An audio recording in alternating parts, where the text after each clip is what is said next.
आप देख रहे हैं डार्क फाइल्स। तो चलिए बढ़ते हैं आज की इस कहानी की ओर। ट्रेन में कालका से शिमला का टूर था। धीरज, उनकी पत्नी श्यामा, बेटा सूर्य और बेटी शिवी कालका शिमला पैसेंजर में कालका स्टेशन से बैठे और बहुत खुश थे। और चूंकि ट्रेन कालका से ही चलती थी, इसलिए ट्रेन में किसी को भी कोई परेशानी नहीं हुई। ट्रेन के छूटने का समय था 3:30 का, और इतनी रात में लोकल ट्रेन में पैसेंजर कम ही होते हैं, खास रूप से सर्दियों के दिनों में। और ये ट्रेन शिमला सुबह 9 बजे तक पहुंचा देती है। धीरज का मकान स्टेशन के पास में ही था। उनकी कालका में कपड़े की दुकान थी। रविवार का दिन था, दुकान बंद थी। बच्चों की छुट्टी थी। मौसम भी थोड़ा सुहावना था और ऐसी सूचना थी कि आज स्नोफॉल ज़रूर होने वाला है। और बच्चों ने स्नोफॉल कभी देखा नहीं था, इसलिए शिमला घूमने का प्रोग्राम बन गया। और सबसे अच्छी बात तो ये थी कि 9 बजे शिमला पहुंचने के बाद सारे दिन घूमकर शाम 6:45 की ट्रेन पकड़कर वापस अपने घर भी आ सकते थे। इसलिए ये ट्रेन उनके लिए सबसे ज़्यादा अच्छी थी। ट्रेन कालका से ठीक 3:30 बजे रात को छूट गई। और जब ट्रेन टकसाल स्टेशन पहुंची तो सबने देखा कि शिवी ट्रेन में नहीं थी। ये सब देखकर सब लोग परेशान हो गए कि शिवी अचानक से कहाँ गायब हो गई। कहीं ऐसा तो नहीं कि किसी काम से कालका में ही ट्रेन से उतर गई हो और अचानक से ट्रेन छूट जाने के कारण वहीं प्लेटफॉर्म पर ही रह गई हो। मगर इतनी बड़ी गलती वो कैसे कर सकती है। उन्होंने पूरे डिब्बे में शिवी को खोजा और फिर ये सोचकर कि शायद टॉयलेट में होगी, उन्होंने टॉयलेट को भी चेक किया, मगर शिवी का कहीं पता नहीं लगा। और तब धीरज ने घबराकर तुरंत कालका के स्टेशन मास्टर को फ़ोन के द्वारा शिवी के गायब होने की सूचना दी। उन्होंने स्टेशन मास्टर को बताया कि मेरी बेटी सिर्फ 10 साल की है और लाल रंग की फ्रॉक में है, लेकिन इस समय वो ट्रेन में नहीं है और मुझे डर है कि वो कालका स्टेशन पर कुछ खरीदने के लिए उतर गई होगी और उसी समय ट्रेन छूट जाने की वजह से वो गाड़ी में नहीं चढ़ पाई। शिवी के गायब होने की खबर कालका स्टेशन पर आग की तरह फैल गई और रेलवे का पूरा स्टाफ उसकी तलाश में निकल पड़ा, मगर शिवी का कहीं कोई पता नहीं लगा। ट्रेन टकसाल से छूटकर गुम्मन आने वाली थी और जैसे ही गुम्मन स्टेशन आने को हुआ, अचानक शिवी हवा में तैरती हुई पता नहीं कहां से उस डिब्बे में आ गई। और इस समय उसके हाथ में एक गुब्बारा भी था। धीरज, श्यामा, सौर्य और डिब्बे में बैठे सभी मुसाफिरों को बड़ा आश्चर्य हुआ कि शिवी अचानक कहाँ गायब हो गई और फिर इस तरह अचानक डिब्बे में कैसे आ गई और उसके हाथ में ये गुब्बारा कहाँ से आया। और इस समय सुबह के ठीक 4:02 हो रहे थे और शिवी के पूछने पर उसने जो बताया उसे सुनकर लोगों को और भी बड़ा हैरानी हुआ। उसने बताया कि जब ट्रेन कालका से छूटी उस समय एक गुब्बारे वाले को देखकर वो ट्रेन से उतर गई। उसकी जेब में 10 रुपए थे। उसने जैसे ही गुब्बारा खरीदा उसी समय ट्रेन छूट गई और वो स्टेशन पर ही रह गई। उसने आगे बताया, ट्रेन छूट जाने पर मैं रोने लगी और तभी एक औरत मेरे पास आई। उसने मुझे गोद में उठा लिया और हवा में उड़ गई और उसी ने मुझे इस डिब्बे तक पहुंचाया है। और जब मैंने शुरू में उस औरत को देखा तो मैं बहुत डर गई थी, क्योंकि वो काफ़ी भयानक दिख रही थी। और मैंने जब उससे उसका नाम पूछा तो उसने अपना नाम डायन बताया। पहले तो ये नाम सुनकर मैं बहुत डर गई, लेकिन वो बहुत अच्छी थी। उसने मुझे इस डिब्बे तक पहुंचाया। लेकिन वो औरत थी कौन और शिवी को कालका से उसके डिब्बे तक पहुंचाया कैसे, वो आज तक पता नहीं चल पाया। तो दोस्तों, ये थी आज की पहली कहानी। तो चलिए बढ़ते हैं आज की दूसरी कहानी की ओर। दोस्तों, आज की ये कहानी साहिल की है। साहिल जो कि गांव में रहने वाला एक सीधा साधा लड़का है। एक दिन उसके साथ कुछ ऐसा हुआ जिसके बाद से वो रात में घरों से बाहर नहीं निकलता। दरअसल हुआ कुछ यूं था कि एक दिन अचानक ही साहिल के मन में उसके मामा के घर जाने की तलब जाग उठी। साहिल के मामा जी का घर उसके यहाँ से तकरीबन 80 किलोमीटर की दूरी पर था। यहाँ से उसके मामा जी के घर जाने के लिए काफी सारी बसें चलती थीं, इसलिए साहिल के लिए जाना कोई मुश्किल काम नहीं था। बस परेशानी ये थी कि उसकी मम्मी उसे जाने की परमिशन देगी या नहीं। साहिल ने अपनी मम्मी से इस बारे में बात की तो पहले तो उसकी मम्मी ने उसे साफ तौर पर मना कर दिया, पर जब साहिल ने 2-3 बार समझाकर कहा तो उसकी मम्मी मान गई और साहिल को उसके मामा के घर जाने की परमिशन दे दी।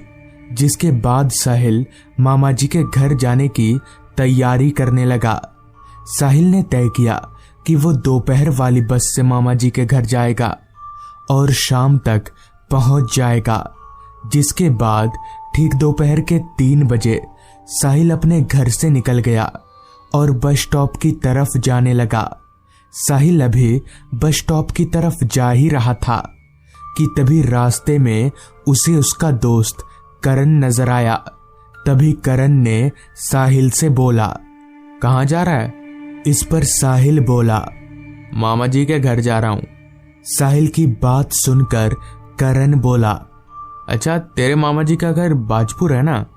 मैंने अपने पापा से सुना है कि वहां आजकल कुछ अजीबोगरीब घटनाएं हो रही हैं। पता नहीं और क्या क्या बता रहे थे पापा। करण की बात सुनकर साहिल बोला, ये सब बेकार की बातें हैं, मैं इन सारी चीजों पर विश्वास नहीं करता। इतना कहकर साहिल वहां से आगे चला गया। वो सीधे बस स्टॉप पहुंचा और वहां से बाजपुर जाने वाली बस में सवार हो गया। और साहिल की किस्मत इसी के साथ ही खराब होनी चालू हो गई, क्योंकि साहिल जिस बस में सवार हुआ था उस खटारा की हालत देखकर ऐसा लग नहीं रहा था कि वो अनुमानित वक्त पर साहिल को बाजपुर उतार भी पाएगी। पर साहिल अब कुछ कर भी नहीं सकता था। बस को चलते हुए अब करीब घंटा भर जैसा होने को था। आसमान धीरे धीरे काले बादलों की गिरफ्त में जा रहा था। क्योंकि मौसम बरसात का था तो ऐसे मौसम का रंग बदलना भी लाजमी ही था। कुछ ही देर में अंधेरा हो गया। अब अंधेरा सच में हो गया था या काले बादलों की वजह से लग रहा था, ये नहीं पता। पर फिजा में रोशनी का अब एक कतरा भी नहीं था। यूं ही कुछ देर तक चलते रहने के बाद बस बाजपुर गांव पहुंची। बस के रुकते ही साहिल बस से नीचे उतरा। उसके अलावा बस से वहां और कोई भी नहीं उतरा था। साहिल को उतारकर बस वहां से चली गई। साहिल ने एक नजर अपने चारों तरफ देखा तो आसपास का माहौल देखकर वो दंग रह गया, क्योंकि वहां उसके अलावा ना तो कोई आदमी नजर आ रहा था और ना ही कोई सवारी जिसकी मदद से वो अपने मामा जी के घर तक पहुंच सके। साहिल को समझ नहीं आ रहा था कि आखिर गांव का ये हाल क्यों है। पहले तो यहाँ रात भर गाड़ियां आती जाती रहती थी और लोगों की चहलकदमी भी होती थी। साहिल अभी ये सब सोचते हुए इधर उधर देख ही रहा था कि तभी उसे कुछ ही दूरी पर एक चाय की टपरी नजर आई। साहिल ने सोचा शायद उस टपरी वाले को पता होगा, लिहाजा वो उस टपरी के नजदीक गया तो उसने पाया कि वो टपरी वाला भी अपनी दुकान बंद करने की ही तैयारी कर रहा है और वो बहुत जल्दी में नजर आ रहा था। तभी साहिल ने अपने काम में व्यस्त उस टपरी वाले से कहा, चाचा इतनी जल्दी दुकान क्यों बंद कर रहे हो? साहिल की आवाज सुनकर वो टपरी वाला एकदम से चौंक गया और बोला, वो क्या है कि मौसम सही नहीं लग रहा है, ऊपर से उनका भी डर है ना। इस पर साहिल बोला, उनका किनका डर? साहिल की बात पर टपरी वाला बोला, आप नहीं जानते उनको? लगता है आप पहली बार आ रहे हैं यहाँ। इस पर साहिल बोला, नहीं, ये मेरे मामा जी का घर है, पहले भी बहुत बार आ चुका हूं मैं। साहिल की बात पर टपरी वाला बोला, साहब मेरे पास आपसे बहस करने का वक्त नहीं है, बारिश आए इससे पहले आप निकल लो वरना बुरा फंसोगे। साहिल समझ गया कि जरूर ये आदमी दिमाग से हल्का है, वरना ये बेतुकी बातें नहीं करता। इसलिए साहिल ने और कुछ भी बोलना ठीक नहीं समझा। साहिल वहां खड़े खड़े घर पहुंचने का कोई उपाय ढूंढ ही रहा था कि तभी उस टपरी वाले ने बोला, कहो तो मैं तुम्हें अपने घर ले जा सकता हूं, चलोगे? तो इस पर साहिल ने उस टपरी वाले को साफ तौर पर मना कर दिया, जिसके बाद वो टपरी वाला अपनी दुकान बंद करके वहां से चला गया। साहिल अब उस पूरे इलाके में अकेला इंसान बचा था।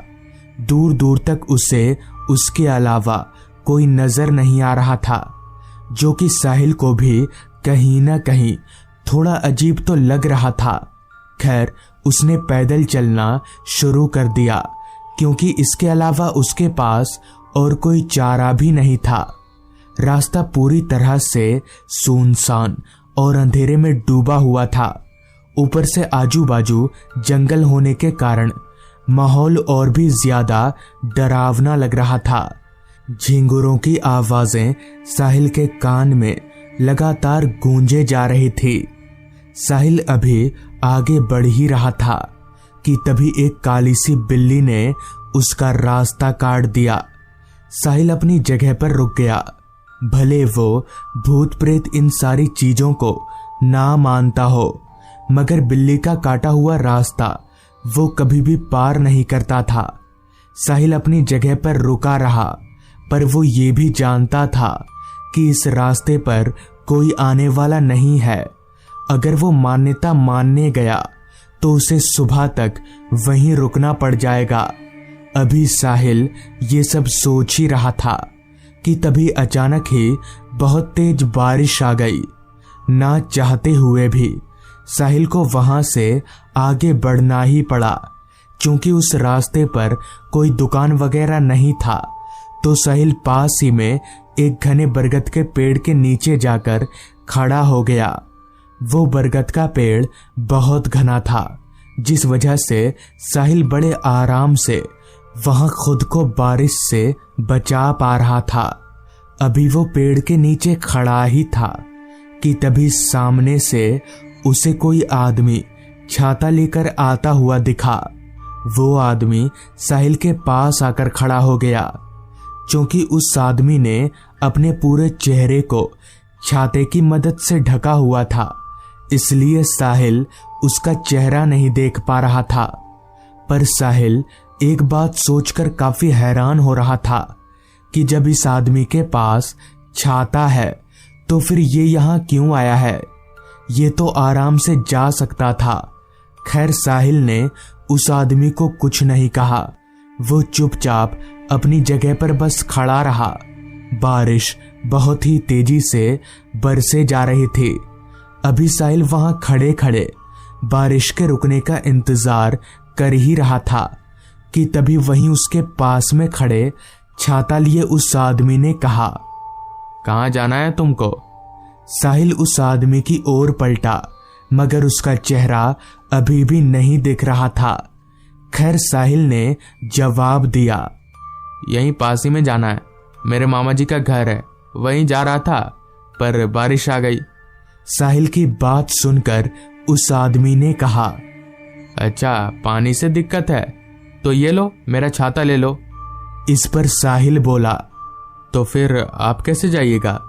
इस पर वो आदमी बोला, मैं चला जाऊंगा, मेरी फिक्र मत करो, ये छाता लो।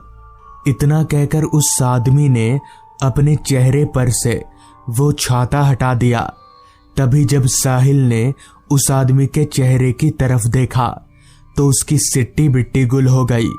उसके पैरों तले की जमीन निकल गई, क्योंकि उस आदमी का चेहरा बहुत ज्यादा डरावना था। उसकी आंखें लाल चमक रही थी और चेहरे से एक अजीब किस्म की रोशनी निकल रही थी। साहिल को समझ आ गया कि जरूर दाल में कुछ काला है। अभी वह वहां से भागने ही वाला था कि तभी उसके सामने 2 और लोग खड़े हो गए। उनका भी चेहरा बहुत ही खौफनाक था। साहिल के हाथ पैर जोर जोर से कांप रहे थे।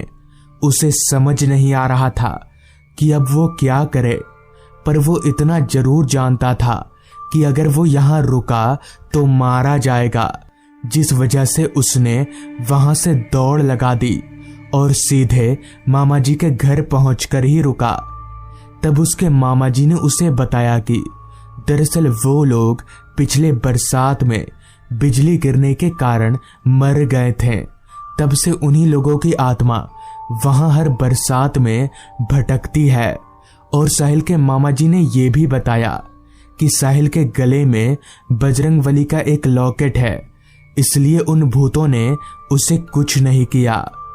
तो दोस्तों, ये थी आज की कहानी। अगर आपको ये कहानी पसंद आई हो तो चैनल को ज़रूर सब्सक्राइब कर लें। तो मैं आपका दोस्त आर्यन जल्द ही मिलूंगा आपसे ऐसी ही एक कहानी के साथ।